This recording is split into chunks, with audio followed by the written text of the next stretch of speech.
కొత్త పెన్షన్ల కోసం ఎదురు చూస్తున్న అర్హులకు తెలంగాణ ప్రభుత్వం గుడ్ న్యూస్ చెప్పింది.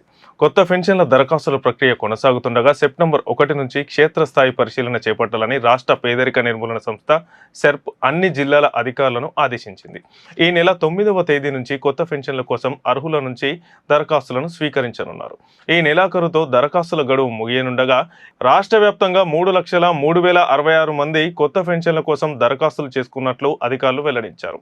గడువు ముగిసేలోపు మరో 2 లక్షల వరకు దరఖాస్తులు వచ్చే అవకాశం ఉందని అధికారులు అంచనా వేస్తున్నారు. రాష్ట్ర ప్రభుత్వం ఇప్పటికే 2.5 లక్షల మందికి కొత్తగా పెన్షన్లను మంజూరు చేయాలని సెర్పుకు ఆదేశాలు ఇచ్చింది. దీంతో దరఖాస్తుల స్వీకరణ పూర్తయిన వెంటనే అర్హుల గుర్తింపు ప్రక్రియను వేగవంతం చేయనున్నారు. దరఖాస్తుదారులు నిజంగా పెన్షన్కు అర్హులేనా, వారు ఇచ్చిన వివరాలు సరైనవేనా అనే అంశాలను అధికారులు క్షేత్రస్థాయిలో పరిశీలిస్తారు. గ్రామీణ ప్రాంతాల్లో పంచాయతీ కార్యదర్శులు, పట్టణ ప్రాంతాల్లో బిల్ కలెక్టర్లు, వార్డు అధికారులు ఈ పరిశీలనను చేపట్టనున్నారు. ఈ ప్రక్రియలో మహిళా సంఘాల సహకారం కూడా తీసుకోవాలని సెర్ప్ సూచించింది. ముఖ్యంగా మారుమూల ప్రాంతాల్లోని అర్హులకు ఎలాంటి అన్యాయం జరగకుండా ప్రత్యేక దృష్టి పెట్టాలని అధికారులు ఆదేశించారు.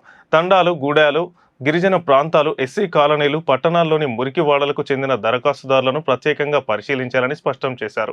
అర్హత ఉన్న ప్రతి ఒక్కరికి ఎలాంటి పక్షపాతం లేకుండా పెన్షన్ అందేలా లబ్ధిదారుల ఎంపిక జరగాలని సెర్ప్ అధికారులు సూచించారు. ఇక ప్రభుత్వం గతంలో ఇచ్చిన ఆదేశాల ప్రకారం ఒంటరి మహిళలు, వితంతువులు, నేత, గీత కార్మికులకు ప్రాధాన్యత ఇవ్వనున్నారు. అలాగే తలసేమియా, సికిల్ సెల్ ఎనిమియా బాధితులను కూడా ప్రాధాన్యత క్రమంలో పరిగణించాలని ప్రభుత్వం సూచించింది. దివ్యాంగ పెన్షన్ పొందుతున్న వ్యక్తి మరణించిన సందర్భంలో వారి భార్యకు పెన్షన్ మంజూరులో జాప్యం చేయకూడదని ప్రభుత్వం స్పష్టం చేసింది. ప్రస్తుతం అందుతున్న దరఖాస్తులను అధికారులు ఆన్లైన్లో నమోదు చేస్తున్నారు. ఎంపీడీఓ కార్యాలయాల లాగిన్ ఐడీల ద్వారా ఈ ప్రక్రియ కొనసాగుతుంది. దరఖాస్తుల స్వీకరణ, ఆన్లైన్ నమోదు పూర్తయిన తర్వాత క్షేత్రస్థాయి పరిశీలన చేపట్టనున్నారు. క్షేత్రస్థాయి పరిశీలన పూర్తయ్యాక అధికారులు తమ నివేదికలను మండల, పట్టణ స్థాయి అధికారుల ద్వారా జిల్లా కలెక్టర్లకు పంపిస్తారు. అక్కడి నుంచి నివేదికలు సెర్ప్ ప్రధాన కార్యాలయానికి చేరుతాయి.